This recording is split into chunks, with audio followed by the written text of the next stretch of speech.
오늘 룻기 4장 회복이라는 제목으로 하나님 말씀 함께 나누겠습니다. 2023년 어떻게 보내셨습니까? 기쁨과 환희의 순간들이 가득했던 분들 있으시지요? 반면에 누구에게도 터놓지 못할 상황과 역경 속에 무기력과 근심 속에 계셨던 분들 또한 있으셨을 듯합니다. 우리의 모든 상황과 심정들을 이 자리에서 서로가 다 들여다보지 못하고 또 나눌 수도 없을 것입니다. 때로는 우리가 오랜 시간 새벽에 묵상했던 욥기 말씀들, 그에 나오는 그 질문들, 해결되지 않은 궁금증들처럼 하나님 앞에 의문형으로 남겨둔 채 마무리하시는 분들도 있으시겠죠.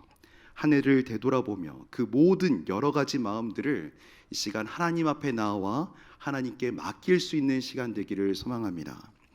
특별히 연말 그 어떤 만남보다 하나님을 소중히 여기시며 이 예배의 자리에 나와왔지만 마음 한켠에 마음과 몸이 너무나 지쳐서 마음속에 이런 생각들, 이게 다 뭔가, 난 과연 무엇을 하며 남겨졌는가, 욥처럼 긴 고난 속에 허무와 탄식만이 남겨진 채 오늘 예배 드리는 분들은 없으십니까?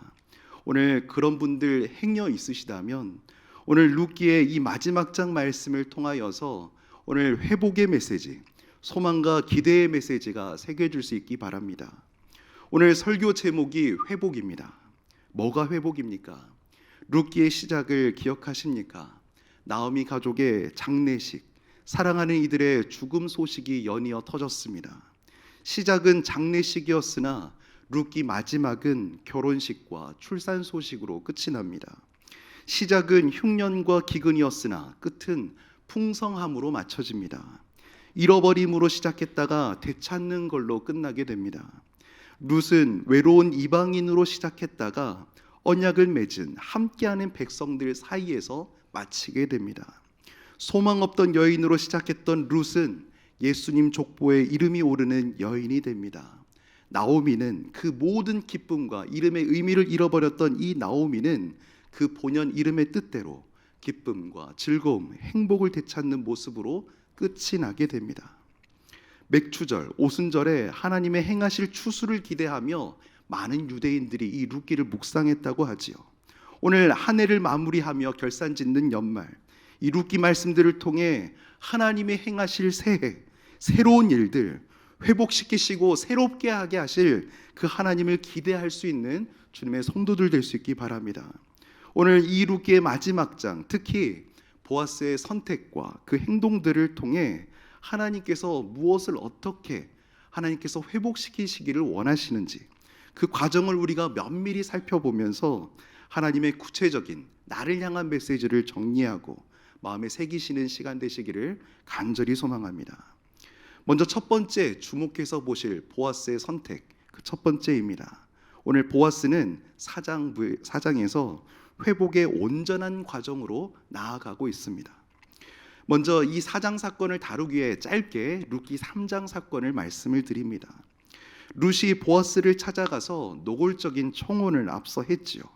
우리 문화권에서 보면 나이도 한참 어린 이방 여인이 나이도 많고 유력자인 보아스에게 접근하는 장면을 노골적인 청혼이라고 쉽게 판단 내리기 쉽겠지만 룻은 율법의 말씀, 신명기 25장 말씀에 입각하여 시어머니의 코치에 따라 보아스에게 정식적으로 말씀에 따른 행동으로 청혼하는 것이었습니다. 하나님의 사람인 보아스는 말씀의 사람이기도 했고 실제로 자신을 향해 축복을 빌며 청혼하는 이 룻을 향하여서 자신의 책임을 다하며 감격하며 말씀에 순종하며 자신의 기쁨을 표현했습니다. 룻과 보아스가 결혼하는 일, 바로 결혼식을 올리는 것으로 이어지면 참 좋겠습니다만 이 문제는 단순히 룻과 보아스의 감정적인 사건만이 아니었습니다. 느끼는 감정대로, 기분 내키는 대로 그냥 눈에 그냥 이 상황 가운데 바로 행동하지 않는 이 보아스, 어떻게 행했습니까? 공동체를 생각합니다. 절차와 질서라는 과정을 밟습니다. 개개인의 선택과 결정이 공동체에 어떤 결과와 영향을 미치는지 명확히 알고 있던 이 보아스는 하나님과 사람들 앞에서 분별력 있고 신중하게 행동을 합니다. 그러면서 펼쳐지는 장이 오늘 4장입니다. 오늘 보아스가 택한 장소가 어디입니까? 성문 앞입니다. 보아스는 많은 사람들이 오고 가는 이 성문 앞에서 이 일을 행하고 있습니다. 여기 성문은 마을 중앙에 있는 광장을 의미하죠. 고대 근동 사회에서 무려 3000년이 지난 이 시점에서는 성문 앞이 마을과 공동체의 정치적인 결정이나 공적인 재판 또는 큰 행사들을 치르는 곳이었습니다. 보아스가 성문 앞으로 나아갔다는 이 표현은 룻과의 관계 문제를 사적으로 해결하지 않고 공적인 것으로 이스라엘 공동체 전체 앞에서 정의롭고 공명정대하게 처리하려고 했다는 것을 의미합니다. 교회에 많은 중대한 일을 치러낼 때 공적인 회를 통하여 그 일들이 진행되는 것처럼 오늘 보아스는 공동체가 가지고 있는 절차와 질서에 순종하며 그 절차들이 잊지 않는 행동을 행하고 있습니다. 오늘 또 이 대목에서 중요하게 보아야 할 한 가지 제도가 있습니다. 보아스가 처리해야 할 중대한 문제가 있었죠. 그것이 바로 오늘 반복해서 자주 언급되고 있는 바로 기업 무르는 일이었습니다. 오늘 본문을 이해하기 위해 너무나도 이미 룻기에 대해서 많은 설교를 들으셨고 잘 아시겠지만 다시 한 번 더 이 기업 무르는 제도, 본문의 고일이라고 불리는 이 제도를 다시 한번 말씀을 드립니다. 개인화된 오늘날의 사회에서 이 제도는 도저히 문화적으로 이해할 수 없는 제도이겠지만 이 고대 사회에서 이스라엘 공동체에서는 이 기업 무르는 일은 너무나도 중대한 일이었습니다. 말이 어렵지요. 기업 무르다. 우리가 누군가의 재산에 피해를 끼치면 우리 흔히 그런 말 하지 않습니까? 물어내라. 뭐 이런 말 하지요. 물어내야 되는 거. 그 가치에 합당한 그 가치를 대갚아 주는 일. 잃어버린 가치를 되찾아주기 위해서 우리는 물어내라라는 표현을 쓸 때 그 물어내다의 의미를 이 기업 무르기가 담고 있습니다. 다시 말해서 이 기업 무르기는 되찾다, 구속하다의 뜻이 담겨져 있습니다. 사실 구약에 있는 모든 사건들은 오실 예수 그리스도를 향하고 있는데 이 기업 무르는 제도, 예수 그리스도의 사역을 상징하는 부분 또한 있습니다. 인류의 대속자 되신 예수께서 십자가의 죽음으로 우리의 죄값을 치르시고 되찾아오시는 것, 이것을 보여주기 위해 룻기에서는 이 사건을 미리 보여주고 있는 점도 있습니다. 이 기업 무르는 제도 어디서 언급되었습니까? 신명기 25장 말씀이 배경입니다. 오늘 다 찾아보지는 못하겠지만 이 기업 무르기가 가지고 있는 크게 세 가지 의무가 있었습니다. 먼저 첫 번째, 가까운 친척이 돈을 잘못 사용해서 타인의 종이 되거나 자기가 오랫동안 가지고 있어 왔던 선조 때로부터 가져왔던 그 땅을 잃게 되었을 때에 그 빚진 친척을 돈 주고 사서 자유인이 되게 하거나 그 잃어버린 땅을 친척들이 대신 찾아줘야 하는 의무가 이 기업 무르기에 담고 있는 첫 번째 의미입니다. 두 번째는 친척이 누군가에게 부당하게 죽임을 당하게 됐을 때 그 죽은 자의 원한을 갚기 위해서 친척들이 복수하는 것, 이것이 또한 기업 무르기 두 번째 의미입니다. 마지막으로 세 번째, 오늘 룻기야도 굉장히 연관이 많은 부분인데 셋째는 자식이 없는 자식이 없는 아내가 남편을 잃게 되었을 때, 우리가 과부가 되었다 하지요.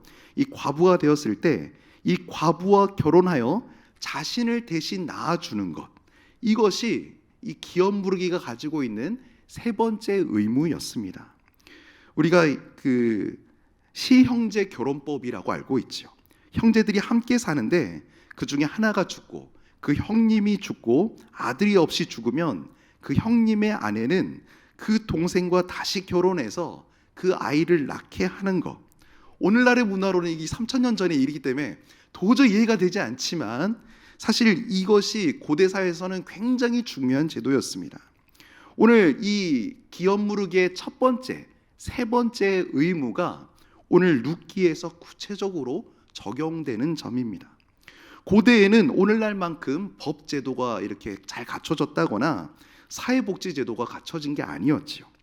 고대 사회에서는 대신에 율법을 통해 하나님께서 그들의 백성을 보호하시고 지키셨는데 어떻게 하셨느냐? 가족을 보호하기 위해서 율법으로 이 법을 제정하셨던 것입니다. 한번 생각해 보시기 바랍니다. 며느리가 남편을 잃었어요. 근데 그 아들이 가지고 있던 재산을 가지고 다른 집에 시집 간다고 생각해 보시기 바랍니다. 자기의 그 중요한 재산이 다 누구께 돼버리는 거예요? 우리 게 아니고 남의 것이 돼버리는 것입니다. 또한 과부가 생존권을 보호하는 차원에서도 이 제도가 지켜져야 했었는데 고대 사회에서 남편을 잃은 과부는 몸을 팔거나 남의 집 종이 되는 일이 부지기수였습니다. 자기 집에 있는 이 여인을 보호하기 위해서는 최하층 하층으로 떨어지는 것을 막고 보호해주기 위해서는 시형제 결혼법이 허락되어져야만 했습니다.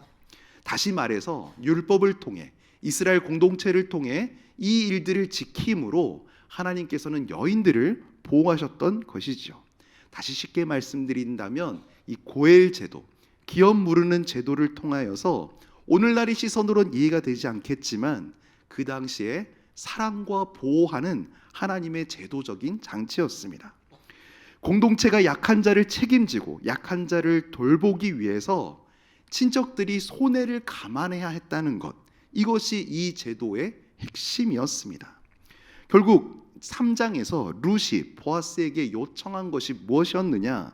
당신이 내게 기업 물을 자가 되어달라. 하나님께서 신명기 25장에 말씀하신 대로 우리 가문의 땅과 회복을 힘써 지켜달라. 나는 이방인이지만 너무나 가진 것 없고 미천한 자이지만 율법에 근거하여 당신과 연관 있는 나를 거두어 달라. 나와 결혼해 달라. 이렇게 룻이 간청했던 것입니다. 이 간청에 보아스는 어떻게 반응했습니까? 보아스는 반응을 했지요. 룻기 3장 18절 말씀에 이 간청을 듣고 나서 보아스는 바로 움직이기 시작했습니다. 빨간 글씨를 주목하면서 우리 같이 한번 읽어보시겠습니다. 이에 시어머니가 이르되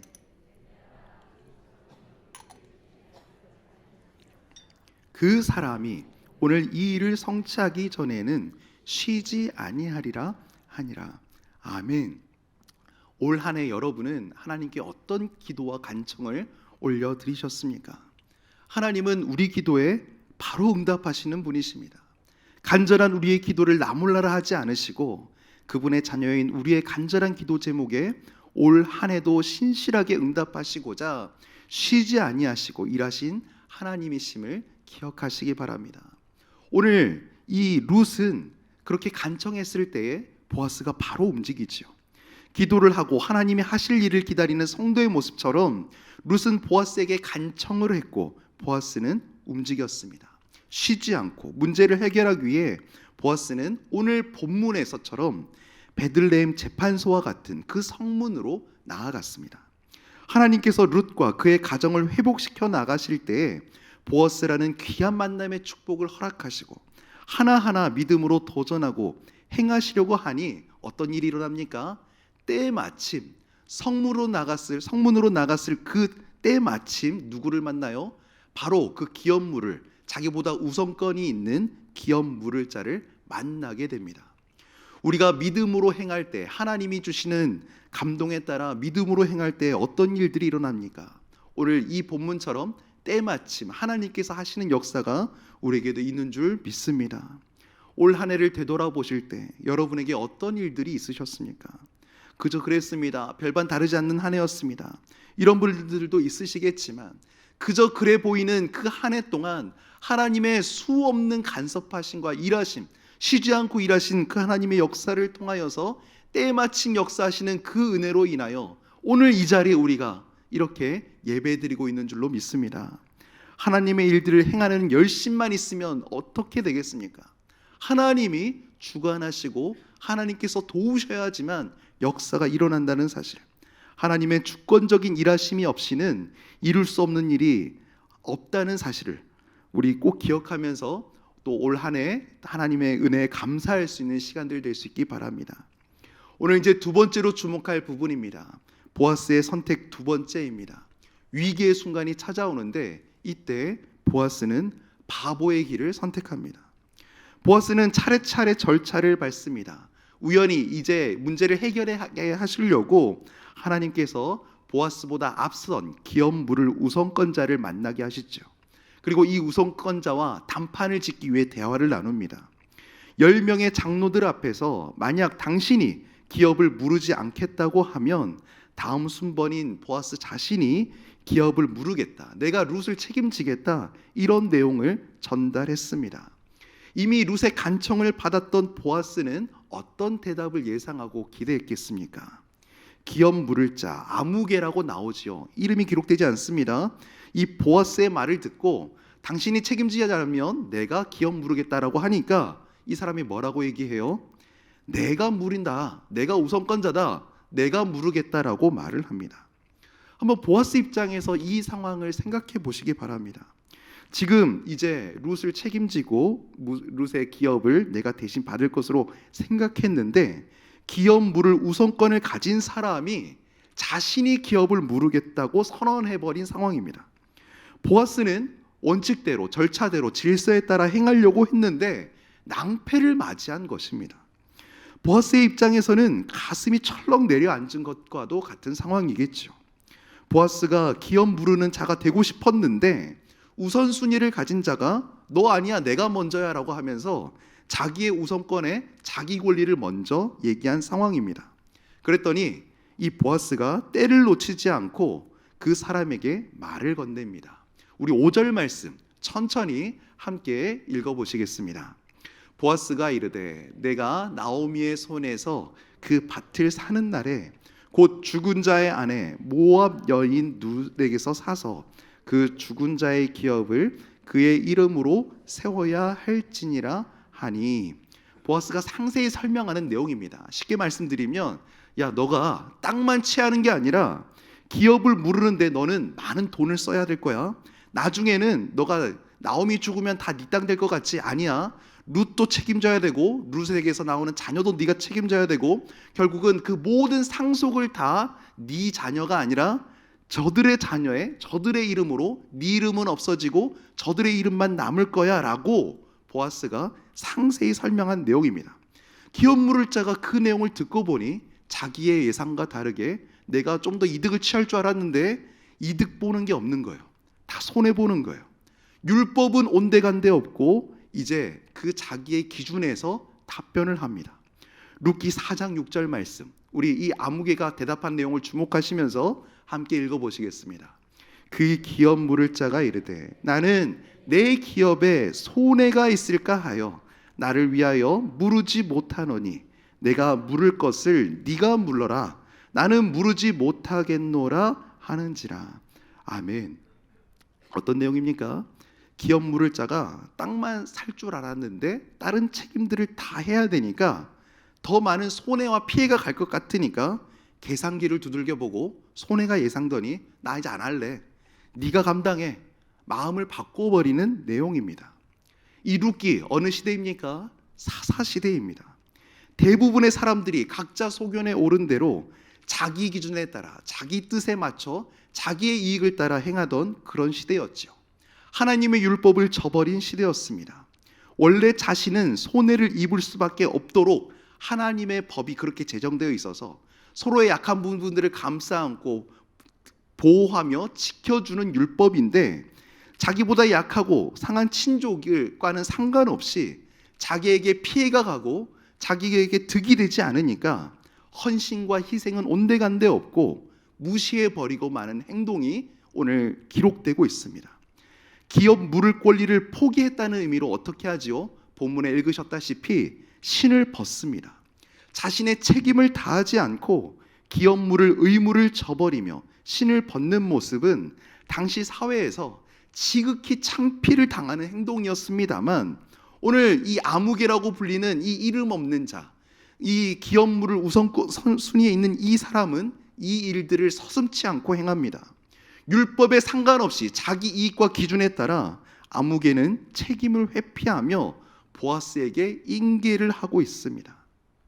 우리는 오늘날 어떤 시대를 살아가고 있습니까? 계산기에 익숙한 시대를 살아가는 우리입니다. 손해와 이익을 철저히 구분짓고 분석하는 오늘날 나에게 유익이 되는 것과 손해가 되는 것을 구분하여 선택의 기준을 삼는 이 아무개의 모습은 너무나 우리의 모습을 닮아 있지 않습니까? 오늘날 이 일을 잘 못하는 사람, 이익과 손해를 구분짓지 못하는 사람을 우리는 뭐라 부르지요? 바보라고 부릅니다.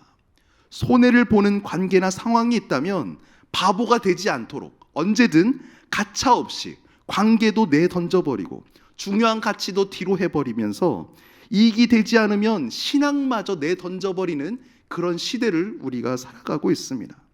믿음의 성도들이 오늘 이 본문을 함께 접해보면서 우리는 어떤 삶의 가치와 태도를 가지고 살아야 되겠는가? 우리는 어떤 행동, 어떤 스탠스를 취해야 될 것인가? 우리는 하나님께서 우리에게 주시는 메시지를 볼 수 있어야만 하겠습니다. 보아스의 삶과 선택과 이 행동을 통해 우리에게 주시는 분명한 성령의 메시지를 우리 마음속에 새길 수 있기 바랍니다. 오늘 하나님께서 주목하시는 것이 무엇입니까? 주목해서 두 사람을 대조하고 있습니다.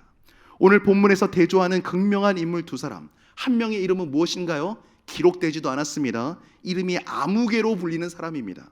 친척인데 이름을 몰랐겠습니까? 저는 하나님께서 고의적으로 필자를 통해 아무개로 남겼다라고 생각이 드는데, 이 보아스보다 조금 더 기업물을 우선순위가 높은 자, 아무개라고 오늘 보아스가 부르고 있죠.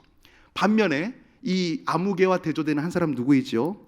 굳이 하지 않아도 될 그 일, 그 손해를 입지 않아도 될 그 자리인데 손해를 앞장서서 바보처럼 그것을 감당하는 사람 누구입니까? 보아스입니다. 그것도 장로들과 공적인 장소 앞에서, 백성들 앞에서 자신의 이 바보 같은 선택과 고백에 대해서 여러분들이 내 증인이 되어 주십시오라고 하면서 절차와 질서에 따라 두 가지를 결단하며 행동하고 있습니다. 첫 번째, 엘리멜렉의 기업을 하나님의 율법에 따라 내가 사겠습니다. 또 다른 두 번째 선택, 내가 룻과 결혼하여 룻을 통해 자녀를 낳고 내 이름이 안 남을지언정 엘리멜렉의 가문을 이어주겠다고 증인들 앞에서 고백하고 있습니다. 어떤 선택을 한 것입니까? 오늘날의 기준에서 바보짓을 하고 있는 것입니다. 이 얼마나 불필요한 낭비이고 그런 선택인가 우리가 외칠 수도 있는 그 일, 손해보고 밉보이고 멍청해 보이는 그 일을 오늘 이 보아스가 행하고 있습니다. 보아스, 바보가 되는 이 순간입니다. 오늘 본문 이 현명해 보이는 아무개와 바보처럼 보이는 보아스의 선택, 이 두 사람의 선택과 행동이 완전히 비교되고 대조되고 있습니다. 율법을 지키며 하나님의 말씀에 순종하여 기꺼이 바보가 되기를 선택하나 결국 하나님께서 누구를 유명한 자로 남기십니까? 현명한 선택을 하는 것 같지만 결국 그 이름을 없애버리시고 아무개로고 불리게 하는 사람이 누구입니까? 이 둘을 하나님께서 비교하면서 너희는 과연 어떤 삶을 선택할래라고 복음의 빚진 데 받아 살아가는 우리에게 질문하고 계십니다. 이 아무개, 재산적 의미에서 땅을 취하기는 원했으나 말씀대로 연약한 자 룻을 품어야 하는 그 말씀에 입각한 공동체적인 그 일을 원하지 않았고 행하지 않았습니다.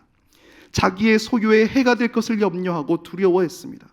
정작 자기의 이름과 기업이 오랫도록 보존되기를 원하였지만 그로 인하여서 그 잘못된 선택을 통해 그의 이름은 남겨지지도 않았고 그의 행적은 영원히 누가 했는지도 모를 일이 되어버렸습니다. 반대로 보아스는 자신의 이름과 재산을 보존하는 데 있어서 별 관심이 없었습니다만 오직 그의 관심이 어디 있었습니까? 율법을 지키는 일, 하나님의 말씀대로 살아가는 일, 그 뜻을 행하고자 함과 하나님께서 붙여주신 사랑하는 룻을 구원하며 섬기는 일, 그것을 오롯이 감당했습니다. 이 보아스를 하나님의 이름을 남기셨고 메시아 계보에 이 보아스를 사용하셨죠. 회복시키시는 하나님의 방법이 보이십니까? 보아스의 선택과 결정, 그의 사리분별 높은 말씀에 입각한 행동과 분별력을 통해 하나님께서 사사시대 한 줄기 희망 같은 불빛으로 사용하셨습니다. 사장에 일어난 응답과 변화들 무엇입니까? 서두에도 말씀드렸지만 이 룻은 이 보아스를 통해 외로움에서 사랑으로 나아갑니다. 수고로움에서 안식할 수 있는 자리로 나아갑니다. 빈손에서 부요함을 경험합니다. 억눌림에서 자유함을 얻습니다. 염려에서 평안으로, 수치에서 영광으로 완전히 회복되고 변화받습니다. 두려움에서 안정으로 나아가고 절망에서 소망으로 변화되었습니다. 이 모든 것을 가능케 된 것 무엇 때문입니까? 회복시키시는 그 과정 속에서 역사하신 분이 누구이셨습니까? 오늘 우리에게 주시는 메시지 발견할 수 있기를 바랍니다. 오늘 설교 제목이 회복입니다. 우리를 회복시키시기 위하여 보아스 같은 한 사람을 2000년 전에 보내주셨습니다. 기업을 대신 물음을 자처한 보아스의 선택과 결정처럼 예수 그리스도를 통하여 룻과 같은 이방인, 저와 여러분 같은 자들, 정말로 미천하고 죄로 죽었던 우리를 하나님 나라 계보에 올려주셨습니다. 죄의 삭슨 사망인데 예수께서 십자가의 죽으심으로 우리의 죄를 대신 속량하여 주셨습니다. 그는 근본 하나님의 본체이시나 하나님과 동등됨을 취할 것으로 여기지 아니하시고 죽기까지 손해보시며 우리를 살리시고 우리를 신부 삼으시며 하나님 나라의 계보에 우리를 이어주시는 그 바보 같은 선택과 결정, 행동을 행하셨습니다. 오늘도 우리가 성탄 노래를 많이 불렀지요. 성탄 찬양을 불렀는데 성육신하여 이 땅에 오신 그 놀라운 그 사랑에 대해 우리가 늘 잊지 않고 구원의 감격과 기쁨 가운데 우리를 속량해 주신 그 사랑으로 말미암아 참으로 부유한 인생 살아갈 수 있기를 축복합니다. 이 은혜를 누리는 자라면 교회 공동체로 부르심을 받은 우리가 무엇을 어떻게 하는 삶을 살아가야 하겠습니까? 우리 또한 회복되었다면 우리도 회복시키는 일에 쓰임받아야 하겠습니다. 교회 공동체는 예수 그리스도의 사명을 위임받은 보아스 같은 선택과 행동을 행하는 믿음의 사람들이 모인 공동체입니다. 수많은 이방인들을 자유롭게 하기 위하여 우리는 비전과 사명을 받았습니다. 오늘 보아스는 어떻게 행동했습니까? 감정과 기분대로 행동하지 않고 자신의 독단에만 감정대로 행동하지 않았죠. 그것에 집중하지 않았습니다. 정해진 절차와 공동체적인 질서를 밟았습니다. 말씀대로 행하며 존중과 배려를 실천하며 한 사람 한 사람을 배려하고 공동체 전체를 세워가는 모습, 본이 되는 모습, 손해보며 바보가 되기를 선택하면서 하나님의 믿음의 공동체를 말씀 앞에 세우는 일에 쓰임받았습니다. 이스라엘 공동체 전체가 잃어버린 가치, 신명기 25장에 기업 무르는 제도의 중요성을 자신의 선택과 행동으로 보여주었습니다. 그뿐 아니라 이방인인 룻을 사랑하였고 품었고 손해를 감수하며 그 기업과 가문을 살리는 그 일을 감당해내었습니다. 예수 그리스도의 피로 형제자매가 된 가족이 되었다는 사실 온전히 받아들이고 계십니까?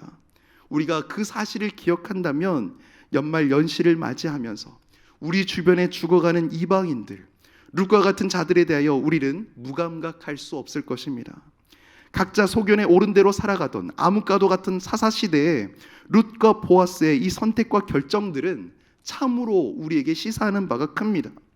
보아스의 선택과 결정을 통해 하나님의 역사를 하나님이 때 일으키신 것처럼 우리를 통해 우리를 보내신 것에서 수많은 사람들을 회복시키는데 우리를 사용하실 줄로 믿습니다. 말씀을 마칩니다. 룻기는 우리 믿는 자 인생의 축소판과 같다고 표현하죠. 룻과 나오미의 상황처럼 절망적인 상황과 아픔 가운데 있는 우리 성도님들 또한 기억해 주셨으면 좋겠습니다. 누구에게도 나눌 수 없고 욥이 당한 고난처럼 하소연할 곳 없는 절망과 낙담에 빠진 룻과 같은 이들이 우리 주변에 많이 있습니다. 회복을 꿈꿀 수도 기도할 수도 없는 그 심정 속에 성령님이 함께 하시며 성령님 찾아가 주셔서 세상의 힘과 능력으로는 할 수 없지만 하나님의 능력으로 완전한 치유와 회복이 있도록 우리가 기대할 뿐 아니라 그들을 위해 기도하는 일들을 놓치지 않기를 바랍니다. 우리가 보아스와 같은 일들을 감당해 가야만 합니다. 우리가 움직일 때 그때 때마침 역사하시는 하나님의 놀라운 역사를 우리가 다 같이 함께 목도하고 간증할 수 있기를 간절히 축원합니다.